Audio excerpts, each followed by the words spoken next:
imaginez, là, donc là, c'est la fin du confinement, vous invitez chez vous des amis que vous connaissez, ils ne se connaissent pas forcément. Et là, vous parlez alors, comment tu as vécu le confinement, machin, ou vous parlez de la stupidité de Trump, faites ce que vous voulez. Et là, vous en avez un qui vraiment vous dit, mais est-ce que je peux t'interrompre? Parce que là, c'est la première fois que je vais dans ton appartement et je vois comment tu as fait l'accord avec la tapisserie et la peinture à côté. Comment tu as fait? Et là, vous dites, ouais, bah écoute, nous, on savait pas trop aussi, on voyait bien que la lumière, c'était bizarre. On s'est dit, on va se faire accompagner par un décorateur. Et donc, on est passé par Laurine Déco, ici à Angers. Ils nous ont demandé des photos, ils sont venus, ensemble, on a choisi, etc. Et puis, bah, tiens, ça tombe bien, parce que tu ne sais pas, mais c'est la dame qui est à côté de toi qui nous a conseillé la déco. Si jamais tu as besoin, je te dis, vas-y, quoi. C'est elle, on a été enthousiasmés. On rembobine le film. Et pareil, vous avez toujours des amis voilà, qui ne se connaissent pas, vous les invitez, etc. Toujours le même contexte. Et là, il y en a un qui vous dit comme ça, excusez-moi, mais en fait, j'ai une nouvelle offre. Moi, j'ai vendu du papier peint de dingue que j'importe d'un nouveau pays. Ils ont un motif exceptionnel. Je voulais juste vous le dire, je ne voulais pas vous interrompre. La conversation se poursuit. Là, vous avez quelqu'un qui vous dit, la même personne, ah, j'ai oublié de vous dire tout à l'heure, mais il y a un gris absolument exceptionnel. Il faut que vous le voyez, il faut que vous le testiez. Venez dans mon showroom. Et il fait ça 2 autres fois comme ça. Qu'est-ce que vous penseriez? Est-ce que vous n'avez pas la sensation de vivre ça sur LinkedIn en permanence? Il y a les gens, vous ne leur avez rien demandé, vous êtes connectés, et ils vont poster tous les jours pour vous dire, les gars, moi je fais des trucs trop bien, il faut que vous m'achetiez mes produits. Bon, on en parlait juste avant avec le côté autopromo. Et il y a les autres qui se contentent de vous donner des conseils. Dans l'exemple que je viens de vous donner, ce serait, eh bien oui, peut-être que pour choisir un papier peint et une couleur, voilà les astuces. Et vous, peut-être que vous pensez à telle pièce, et vous, parlez-nous de ce que vous avez fait, etc. C'est une posture assez différente. En fait, on l'a dit tout à l'heure, aujourd'hui, sur les réseaux sociaux, c'est exactement comme dans un bar ou comme dans un apéro chez vous. Soit vous créez des conversations, soit vous alimentez des conversations existantes et vous participez aux conversations. Et concrètement, ce que vous allez dire sur ces sujets qui sont soit votre cœur de métier, soit des fiches, on va dire des capacités annexes à ce que vous vendez, avec toujours de la valeur, toujours en donnant un avis pertinent, toujours dans le respect de l'avis contraire des autres. Et là, on est en train de créer une vraie conversation qui a donc de la valeur, qui met en valeur tout le monde et qui fait progresser tout le monde. Et ça s'appelle le social selling. Alors, quelle est la meilleure manière de faire du social selling selon moi? Évidemment, je suis là pour parler de vidéo. La vidéo, c'est l'un des moyens qui met en mouvement les gens de manière assez fantastique, puisque vous avez du son, vous avez de l'image, vous avez évidemment de l'émotion par rapport au fond de ce qui est traité, et concrètement, c'est un panel très très large. On peut faire énormément de choses avec la vidéo. On l'a dit, la première intervention de ce matin, quasiment, c'était Renaud qui parlait du why. En fait, les vidéos que vous devez faire sur les réseaux sociaux, elles doivent être très très très connectées à pourquoi vous faites les produits. Et aujourd'hui, si on devait parler en termes de format, j'ai déjà fait des conférences là-dessus, donc je ne vais pas la refaire la même. Il y a les témoignages clients, faire parler vos clients. C'est eux, en fait, qui savent le mieux pourquoi ils achètent le produit, qu'est-ce qu'ils en retirent, quelle douleur ça a été soigné. Enfin, eux, ils savent le dire. Et ils savent même le dire mieux que vous quand vous faites des réunions entre vous dans le marketing et tout. Non, écoutez vos clients et même si vous voulez progresser, demandez-leur ce que vous pouvez faire de mieux. Ils sont déjà convaincus, ils vous donneront en confiance tous ces éléments-là. Après, on se rend compte aussi, c'est tout bête et je ne le fais pas assez, les making-of. Montrez à vos clients comment vous faites vos produits et vos services. Faites-les aller à l'intérieur de l'entreprise. Faites des lives peut-être où vous leur demandez leur avis. Co-construisez avec eux des produits et créez, encore une fois, des conversations. Et vraiment, le leitmotiv qui a été déployé déjà toute cette matinée et qui est globalement sur les réseaux, pas que LinkedIn d'ailleurs, vu qu'on est sur des conversations, pourquoi moi j'ai participé à une conversation? C'est bien parce que cette conversation, elle m'intéresse, que j'ai un intérêt à donner mon avis ou j'ai un intérêt à suivre cette conversation. Et pareil, si on me tag dans une conversation sur LinkedIn, il faut bien que j'ai quelque chose à dire ou alors que ça m'intéresse un minimum. Sinon, oui, c'est du spam. On peut aussi spammer sur LinkedIn. Et donc, concrètement, nous, tout ce qu'on va essayer de créer ensemble, entre le réalisateur vidéo et le client, c'est d'amener nos briques, nos clés ensemble, comme ça, pour faire une troisième voie et pour créer des contenus qui respectent une ligne éditoriale et qui surtout nourrissent les clients et qui pensent aux clients d'abord et aux prospects d'abord, qu'est-ce qu'ils ont besoin. La mauvaise nouvelle, la bonne nouvelle, c'est qu'on est tous autocentrés. Vous, là, vous me regardez, vous ne pensez pas à moi, hein, vous pensez à vous. Et c'est zen, il n'y a aucun problème avec ça. Par contre, si moi, je communique sur mes produits ou ce qu'on fait chez Vidéoflex ou ce que d'autres font ou ce que mes clients font, il faut qu'on pense à vous. Si on ne pense pas aux prospects, on est perdu. Et là, on voit tout de suite que des vidéos un peu à l'ancienne, du genre « Nous sommes les meilleures entreprises du monde. Chez nous, on a des produits de dingue. » On ne peut plus faire ça. Parce qu'en disant ça, on ne répond pas à la problématique, à la douleur que vous avez. On n'entretient pas une conversation. C'est hyper descendant. Je cherche à vous convaincre. Je cherche à faire une pub à la TF1. C'est fini, en fait, une pub à la TF1. Encore plus sur les réseaux sociaux. Pour finir ce préambule, qui me semblait nécessaire, quand on crée des conversations, et dans le fameux why, que évidemment, je suis d'accord avec Renaud, il faut que vous définissiez votre why avec vos équipes, vos parties prenantes. Votre raison d'être, quoi, pour parler français.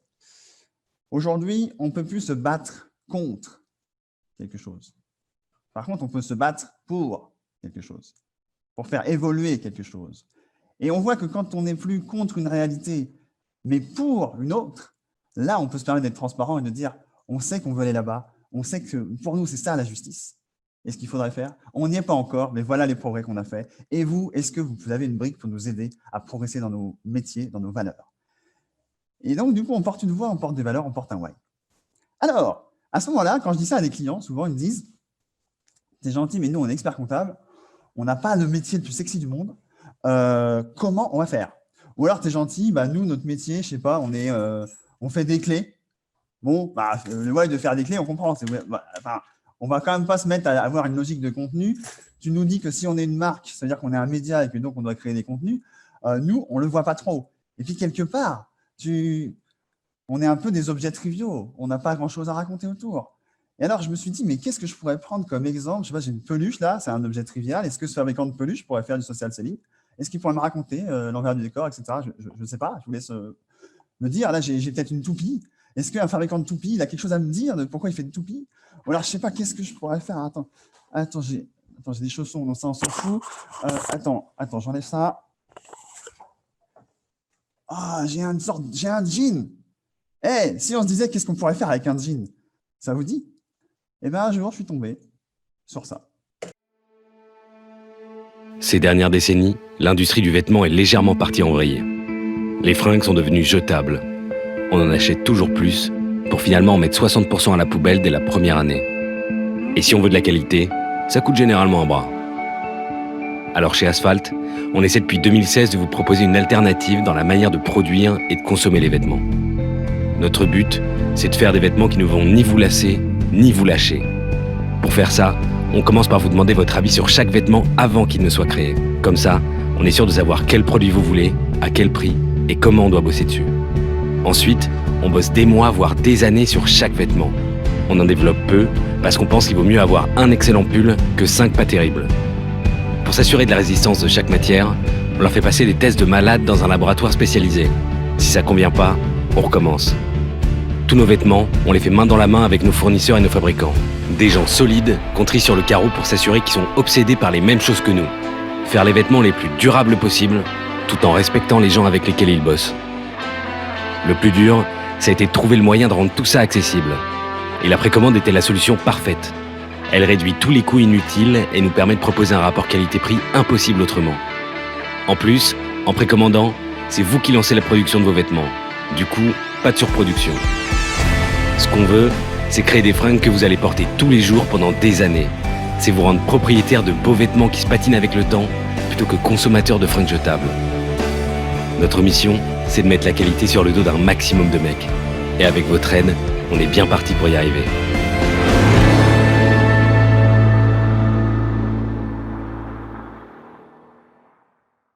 Et là, dans l'univers des contenus jetables, là où on se dit qu'on fait du snack content, là où cette marque réussit, je ne suis pas client, je n'ai toujours pas acheté d'Asphalt, elle réussit à me garder 1 minute 50 sur une pub YouTube.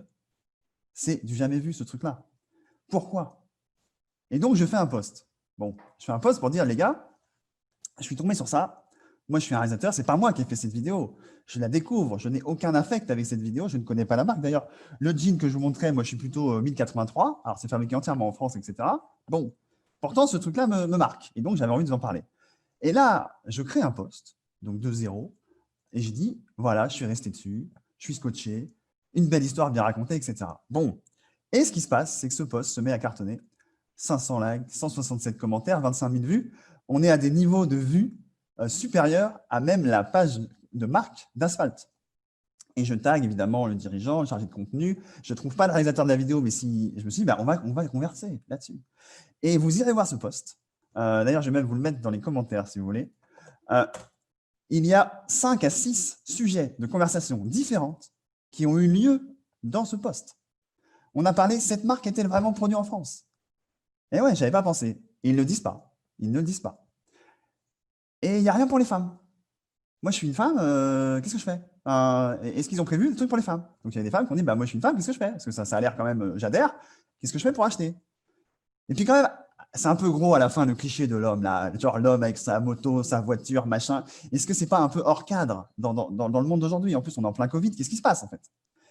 Et puis, il y en a qui sont venus me dire, mais la qualité de la vidéo, ouais, la musique, ça va, la voix, bon, la mise en scène, ok, on peut en discuter. C'est un peu gros, bon, qu'est-ce qu'on pense? On en pense, on discute. Il y a une dizaine de personnes qui sont passées à l'acte d'achat directement avec ce post LinkedIn. Il y a des témoignages clients dans les commentaires. Il y a des gens qui ont dit, moi, j'ai Asphalt depuis 1, 2, 3 ans. Je confirme, c'est solide, je confirme, c'est de la bonne qualité, etc. Ouais, acheter Asphalt, ok. Et puis, on a des gens qui se sont dit, mais c'est bizarre, depuis le début, on tag les gens d'Asphalt, on tag le CEO, on tag le manager de contenu. Ils ne répondent pas. Pourquoi ne sont-ils pas dans cette conversation? Il y a des questions directement. Ils ont l'opportunité de dialoguer avec leur base client sur un post qui est public. Je veux dire, c'est de l'or, ce truc-là. Il y a des marques qui payent pour générer de l'engagement comme ça. Et au bout d'un mois, au bout d'une semaine et demie, il y a eu le fondateur de la marque qui a intervenu dans le post et qui a fait une longue réponse en essayant de répondre à tous les gens. Et depuis, il a un peu interagi. Ce n'était pas foufou, mais il a un peu interagi. C'est juste pour montrer qu'une vidéo comme ça, moi, je recommande peut-être pour des marques d'en avoir 1, 2, 3 de cette qualité-là, parce que ça vaut de l'argent, c'est cher, c'est long à produire, mais ça a un impact. Et au fil de l'année, peut-être d'être plus transparent, de faire entrer dans les coulisses. Et là, ils ont carrément, si vous allez sur leur chaîne YouTube Asphalt, ils ont une vidéo dédiée à un jean qui dure 2 minutes 30. Ils vous expliquent les matériaux du jean, ils viennent d'où, comment ils ont fait. Ça vient du Japon, mais c'est fait au Portugal. Ils ont fait tel truc pour que ce soit plus résistant, machin, ça a été testé. Et en fait, c'est pour moi une sorte de modèle, et j'ai toujours pas acheté d'Asphalt, c'est une sorte de modèle, qu'on soit d'accord ou pas avec la cause, le fond, tout ça, et je suis d'accord avec le commentaire de Sylvain. Patrice Lobignac, qui est bien connu au Social Selling Forum, il est intervenu de manière assez en friction sur ce post, avec un ton limite pour moi, mais du coup, ils ont dialogué avec, à la fois en public et en privé, et Asphalt a changé sa vidéo, Asphalt a compris que la conversation l'avait impacté, ils ont changé, pas forcément d'une bonne manière selon moi, mais la vidéo que vous venez de voir, à la fin, ils ont remplacé par des images d'hommes à vélo, d'hommes sur une falaise contemplatif, etc. Ils ont fait évoluer leur discours dans une version qui n'est pas encore parfaite, mais ils le savent. Et c'est ce que je disais tout à l'heure, la conversation, il n'y a pas de problème. Pour avoir une vraie conversation, si vous arrivez avec la vérité et qu'elle n'est pas, on ne peut pas la remettre en cause, il n'y a pas de conversation. Enfin, si je vous affirme un point de vue, je dis ça, c'est la vérité, vous ne pouvez rien faire d'autre, qu'est-ce que vous allez avoir à discuter? À part vous dire, oh, je suis d'accord, et puis de toute façon, ça ne m'intéresse pas. Alors que si le point de vue, c'est moi, je pense ça. Aujourd'hui où j'en suis, je pense ça. Parce que. Mais peut-être, allez, dites-moi de vos compléments, de votre expérience, je veux recevoir. Et si c'est sincère, ça, là, on est dans du social selling. C'est-à-dire qu'une marque, un produit, un service qui dialogue avec moi, qui a envie de s'améliorer, mais j'ai envie de l'acheter parce qu'on construit le truc. Et en fait, c'est fini le côté, tiens, moi, il n'y a qu'une recette de coca et tu bois ça, et sinon, tu n'es pas un bon gars. Non, ça, c'est fini. Alors, et pourquoi la vidéo, encore une fois? Parce que, évidemment, j'ai mon frère jumeau, Gildas, qui fait de l'écrit, et il faut avoir un peu tout. Il y a l'écrit, il y a le podcast, il y a la vidéo, on est d'accord. La vidéo, c'est visuel. Et en fait, on a tous des cultures différentes autour de la vidéo et autour de ce que ça nous fait. Et là, la conversation, pour moi, va être encore plus riche, puisqu'on va interpréter les images. Et donc, de nos interprétations qu'on va livrer en commentaire, on va être capable de tisser des fils de conversation que même l'auteur du post ou l'auteur de la vidéo n'aura pas anticipé. Et c'est ça qui est beau dans les échanges sur Internet. Alors, un point important, j'arrive à la fin de ma keynote. Comment vous savez si une vidéo a marché? Alors, à l'ancienne, elle a fait des milliers de vues. Oh, c'est génial ça, les milliers de vues. Et alors, ils sont restés combien de temps, les gens? Vous savez ça? Alors, jusqu'à présent, sur YouTube, on avait, depuis déjà quelques années, et je vais vous partager l'écran pour vous voyez, on a une stat qui, pour moi, est celle que vous devez regarder. Et si les agences de com ou les réalisateurs vidéo ne vous disent pas ça, ils vous mentent. Et s'ils vous miroitent des milliers de vues dans les tableaux Excel, ils vous mentent. Et s'ils vous font acheter de l'espace pub pour faire des milliers de vues, ils vous mentent. Stop. Là, vous avez, alors là, on va se focus sur la vidéo du bas, ici, Montauban. C'est une vidéo de voyage, donc voilà, on s'en fiche. 1300 vues, voilà. Et là, c'est ça, cette stat-là, c'est la durée moyenne de vue par personne, en fait. C'est-à-dire que c'est une vidéo qui fait 3 minutes, et en moyenne, les gens ont regardé 1 minute 33. C'est énorme comme stat. Et quand on clique, on a ici exactement, par rapport à la durée de la vidéo, on voit quand est-ce que les gens s'en vont. Ça part de 100%. Et là, performance, et je vous assure que si vous faites ça, sur une vidéo B2B Pro, 28% des gens vont au bout de la vidéo. Un quart des gens vont au bout de la vidéo. Et ça veut dire que vous avez été capable dès le début, et là c'est une vidéo de voyage, donc l'exemple n'est pas bon, mais dans vos formats web, dès le début, mettez-moi une punchline, dites-moi la question qu'on va traiter. Si elle ne m'intéresse pas, je m'en vais et c'est parfait. Et du coup, ensuite, vous allez répondre à la question que vous avez posée ou la stat que vous avez posée, vous allez donner votre propos et vous allez le déployer, le développer. Et si on est resté là, c'est qu'on est dans vos prospects et que vous m'avez donc nourri, donné de la valeur. Et si en plus ces gens-là visitent votre profil après, c'est eux vos prospects, ce n'est pas forcément ceux qui ont liké, qui ont commenté, c'est eux vos prospects. Alors, ce matin, je ne sais pas pourquoi, parce que cette keynote que je suis en train de vous faire, je l'ai construite en marchant ce matin. Et ce matin, pendant les keynotes, je regardais LinkedIn et LinkedIn a fait une mise à jour. LinkedIn a fait une mise à jour aujourd'hui. Et alors, je pense que c'est par hasard. C'est-à-dire que si je retourne sur le post d'Asphalt, là, il date d'1 mois et demi. Vous avez tous vu, ici, on a les stats de vues. Jusqu'à présent, ça, on savait, là, 25 000 vues, on savait que c'était des gens qui étaient restés au moins 3 secondes. Maintenant, si on clique, on a ça qui apparaît. Et là, on voit en fait que cette vidéo a généré, depuis le début, 15 300 minutes de vues. Et que si on la ramène aux 25 000 vues, et si on fait une moyenne toute bête, on est à quelque chose, je ne l'ai pas fait, mais on est à quelque chose comme 40 secondes. Les gens regardaient 40 secondes ce contenu. J'ai fait et ça vient d'arriver, c'est tout nouveau d'aujourd'hui, je l'ai découvert aujourd'hui. Et là, ici, ce qu'il faudrait, et ce n'est pas le cas, il faudrait comme YouTube, il faudrait par rapport à la chronologie de la vidéo, qu'on puisse voir au début, au milieu, les gens sont partis. Là, c'est par rapport aux dates. Un jour, les gens de LinkedIn regardent YouTube et font pareil. Ça, c'est sûr. Mais ça, c'est l'outil de base pour travailler. Ça ne sert à rien de faire des vidéos dans le ventre, dépenser votre budget comme ça, etc. C'est ce qu'il faut surveiller. Et donc, dans ce cas-là, on n'a plus avantage à faire des one-shots. On a avantage à se poser avec un partenaire producteur vidéo pour faire des essais-erreurs, pour trouver les formats qui fonctionnent bien à la fois dans la forme, dans le fond et dans la conversion, etc., en authenticité, en disant les vraies choses, etc. Et là, on a enfin un outil de pilotage, une balise qui peut nous dire on a bien fait notre job ou pas. Parce qu'en gros, si les gens sont restés 1 minute sur votre contenu, sur LinkedIn, où ils sont à portée de scroll ou à portée d'onglet d'ailleurs, 1 minute, c'est énorme sur un réseau social. J'en ai fini et je vous donne juste un petit bonus. Comment faire une vidéo ratée? Je vous la mets dans les commentaires. C'est un YouTuber assez humoristique qui vous en parle et qui vous parle des vidéos à l'ancienne. Ça dure 8 minutes. Ne le regardez pas peut-être maintenant, mais gardez-vous-le peut-être ce soir. Et je vous garantis quelques doses de fou rire et en tout cas d'inspiration. Donc, faites l'inverse. Je vous remercie de votre attention. Oui, merci Fabrice, tu me fais penser à un élément qu'on n'a pas du tout abordé et Florian commençait à mettre la main dedans. Il a dit le social selling, ce n'est pas que LinkedIn, c'est les autres réseaux. Et moi, j'ai envie de dire, le social selling, c'est aussi hors les réseaux. et ça, j'ai un point que je n'ai pas abordé, c'est que concrètement, j'arrête pas de dire depuis 2-3 ans, faites des témoignages clients, faites témoigner aux clients, je l'ai dit tout à l'heure. Bon.